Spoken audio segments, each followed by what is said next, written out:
My name is Connie and I'm a 23 years old gender-fluid male.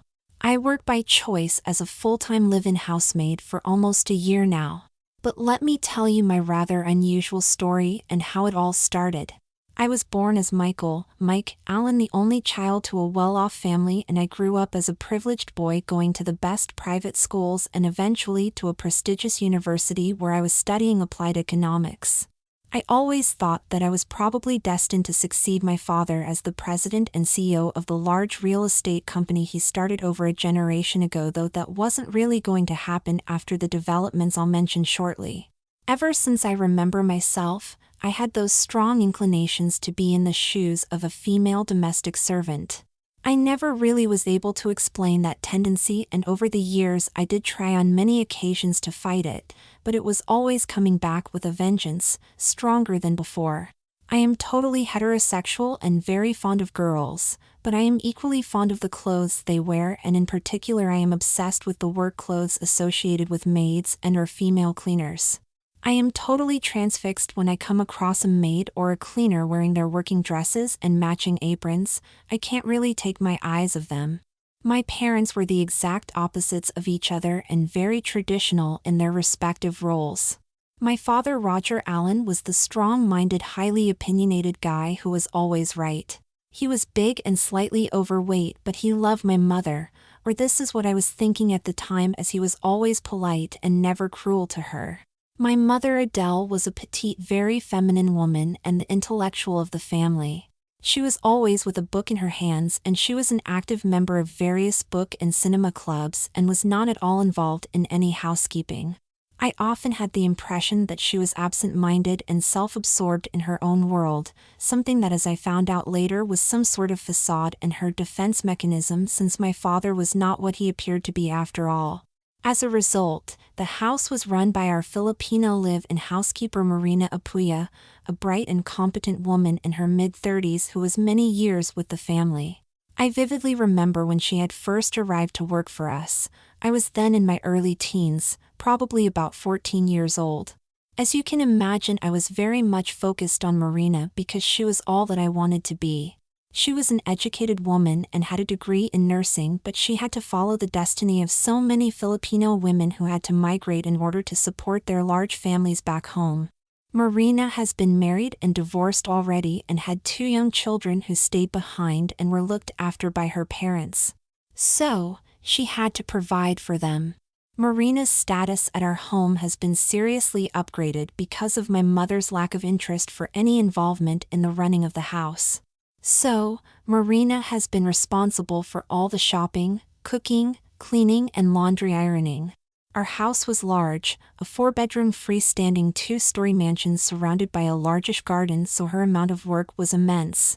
But she wasn't the complaining type, and she was very well paid. I liked Marina and admired her a lot, and I often fantasized being in her shoes. My only complaint was that she wasn't obliged to wear a maid's uniform. My parents were quite liberal and relaxed like that, and after all, Marina was not a typical maid, she was a housekeeper.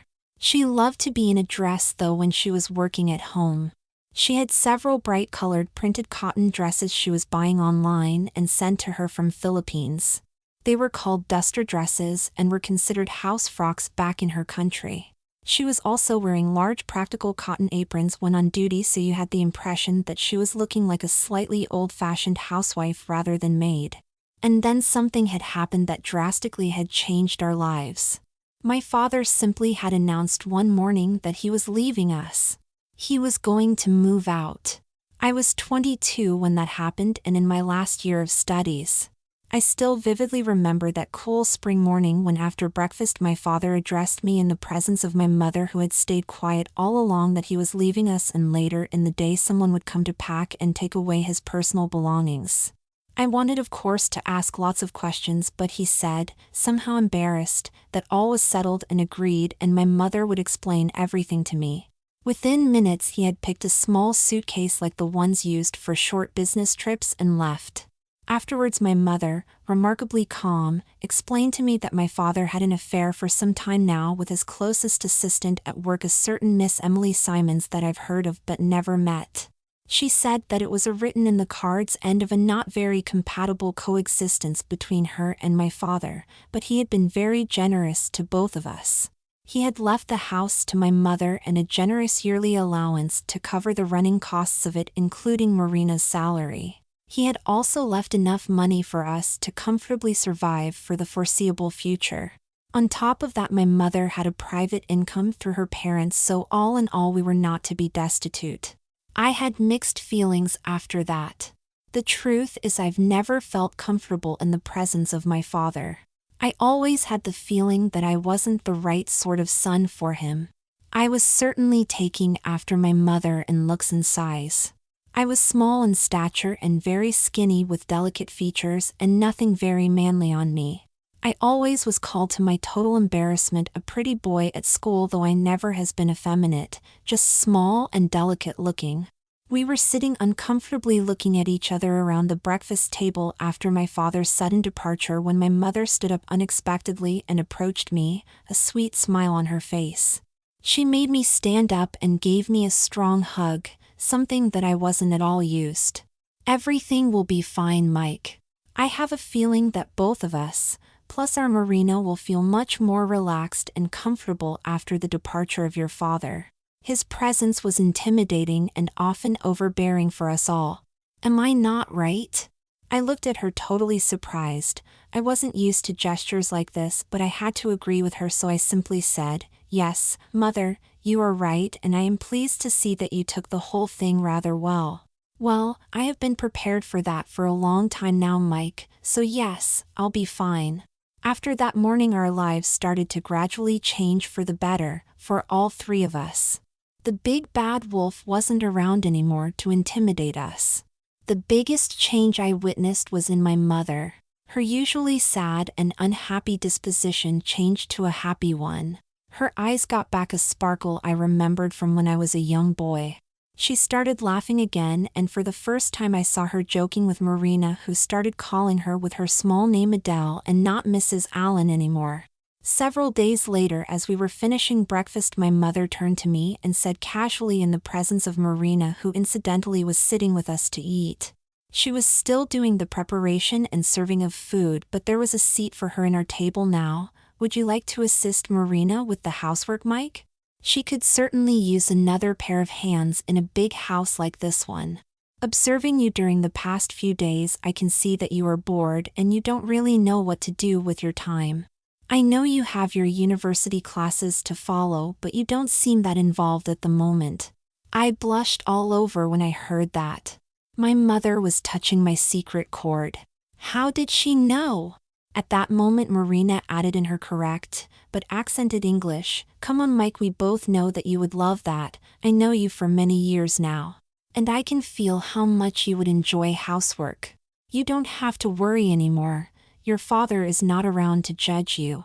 And Marina tells me that you have a stash of suitable clothes hidden at the back of your cupboard. Clothes that you could probably use if you decide to become Marina's assistant."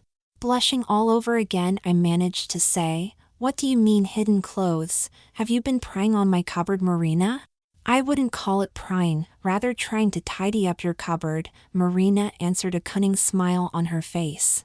"You shouldn't really worry, Mike dear," my mother continued. "I always knew that you have a feminine side. Mothers can feel that, and you shouldn't worry about it. We live in a gender-fluid world now. I read a lot about it. We even had a special lecture about trans and gender-fluid people in our book club the other day." I looked at them, eyes wide open. Those two women were ahead of me. They managed to analyze and open me up in a few sentences. I decided at that moment to be frank and open with them as well. "Yes, I admit it, housework fascinates me, and I always watch Marina when she is doing it. There is something magic and cathartic to it," I said rather boldly, and continued, "What I'm expected to do. Let Marina become your tutor. You can be her junior maid and follow religiously her instructions," my mother vividly said. She used the word junior maid, and that sent a jolt of excitement through my body. Would I be able to fulfill my long-standing dream and put my maid's uniform on, the one I believed was well hidden in my cupboard? Marina answered in that question before I even had the chance to absorb what I've just heard from my mother. Why don't you go back to your room, Mike, and put on this nice gray maid's dress I saw in your cupboard, also a neat white bib apron that goes with it and some comfortable sneakers you keep there. Then we can start your training. The way they were talking to me was surreal, as if it was the most natural thing in the world to go and put a maid's uniform on. I looked at both of them, a question mark in my eyes as if I was asking for a confirmation to what I've just heard.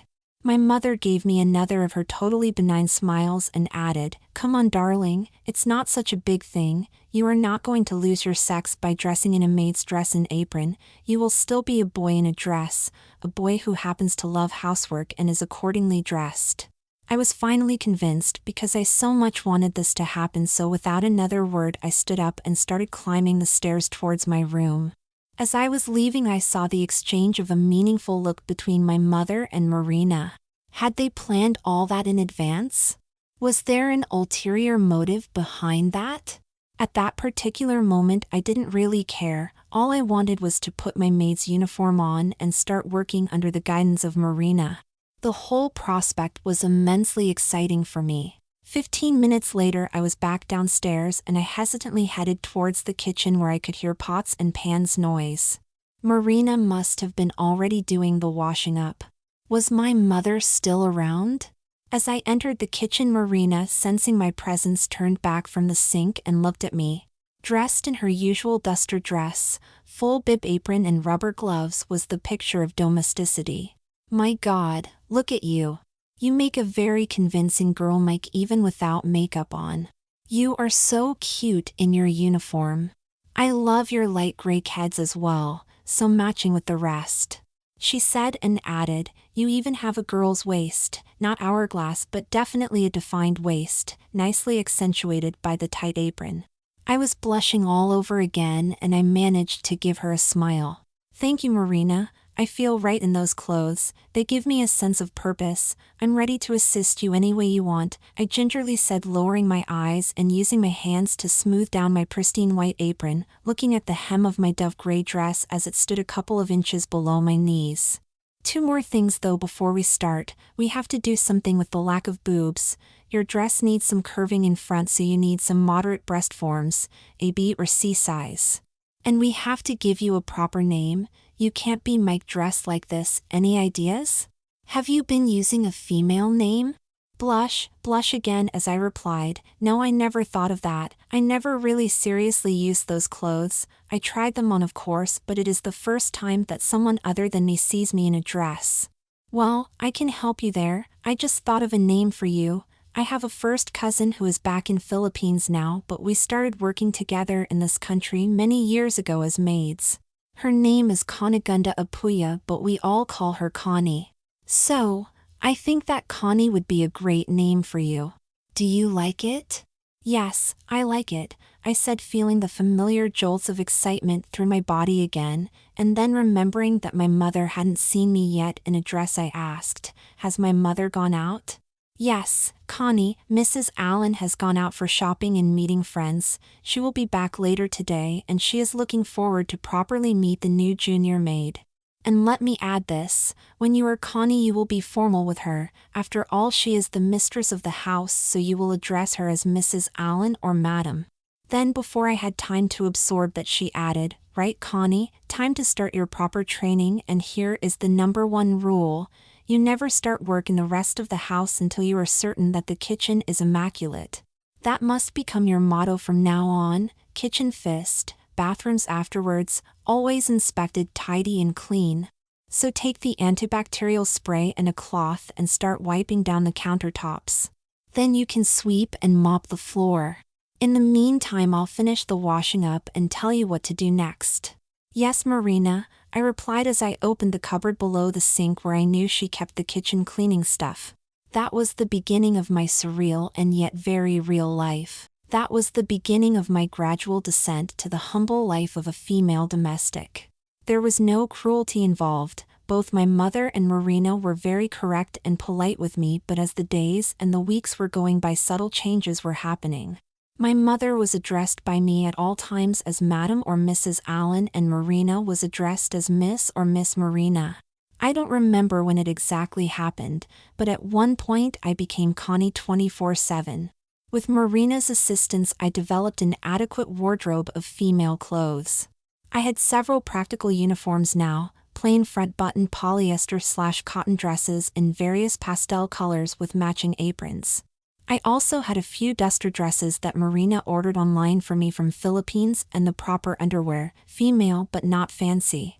I had my C-size breast forms permanently glued in position, and my hair was long enough to be fixed by Marina again to a feminine bob. Finally, I started wearing modest makeup on. My features were soft anyway, so I was an adequately convincing female to all outside eyes. At the end, to all people involved, I was Connie, the live-in housemaid of the Allen residence. Mrs. Allen was the mistress of the house, and Marina, whose status was even more elevated now, was her companion. I simply was the maid. Mrs. Allen's social life was thriving, and she started inviting people to the house. She was inviting once a week some of the people belonging to her book club for book reading and a glass of wine afterwards. This particular day I was very smartly dressed in my black uniform dress and white half-apron, taking care of the guests, serving drinks and finger food. Nobody had any idea that the maid who was serving them used to be the son of Mrs. Allen, and I preferred it that way. I thrived in my humble anonymity, and I was happy to be appearing as Connie the maid. That was my life now. That is what I wanted to be. And before I conclude this short encounter of my life, I might add here that Mrs. Allen and Miss Marina are lesbian lovers for some time now. They both have negative feelings and experiences from the aggressive males in their previous lives, and they also have another gender-fluid male to take care of them as their humble housemaid. They have the best of both worlds.